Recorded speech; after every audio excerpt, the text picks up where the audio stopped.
In this video I will teach you everything about sessions. We will first talk about what a session is, because we often use this term naturally when we talk about Teradata. However, it is important to know the details to be able to use sessions in the best possible way. After that, we will talk about what the meaning of parallel sessions is.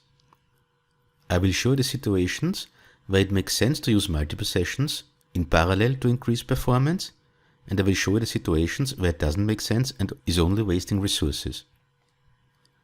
Let's take a look at this first example. So what is a session? A session is establishing a connection between the user and the database. The sessions are controlled by the parsing engine, and the parsing engine establishes and ends the session. Any number of transactions can be executed within a session, but only sequentially. Only when one transaction has been completed, the next transaction can begin. As you can see in my example, all EMPs are required. But it's also possible that only one EMP or a group of EMPs is needed, which I will show you in this example here. In this example, only 3 EMPs are needed. A session exists between the log-on and the log-off of a user. So what are multiple sessions? If a user connects to the database with several sessions at the same time, the transactions in each session can only be executed in sequence. This is the same like before. But the transactions of the different sessions are running in parallel. So the reason for using multiple sessions is performance. We want to increase performance.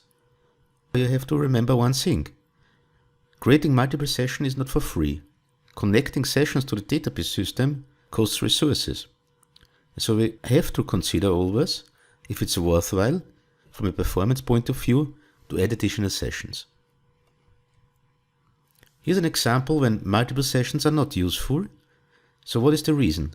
As you can see, we have 2 sessions and each session has 1 transaction, and each transaction is running on each EMP. So in this case, there is not a performance benefit. Let's go to the next example where we have a performance benefit. Here we have 2 sessions, and each of the sessions is running 1 transaction, and the orange transaction from the orange session is running on EMP1, and the green transaction of the green session is running on EMP2.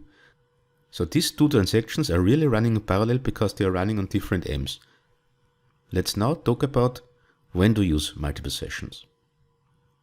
So the first important thing to know is we need to have a row hash log access, which means it only can be a unique primary index, a non-unique primary index access, or a unique secondary index access. Multiple sessions are not useful if we do a full table scan or a non-unique secondary index access. So as a general rule we can say multiple sessions make sense for PTAG imports, but they don't make sense for PTAG exports.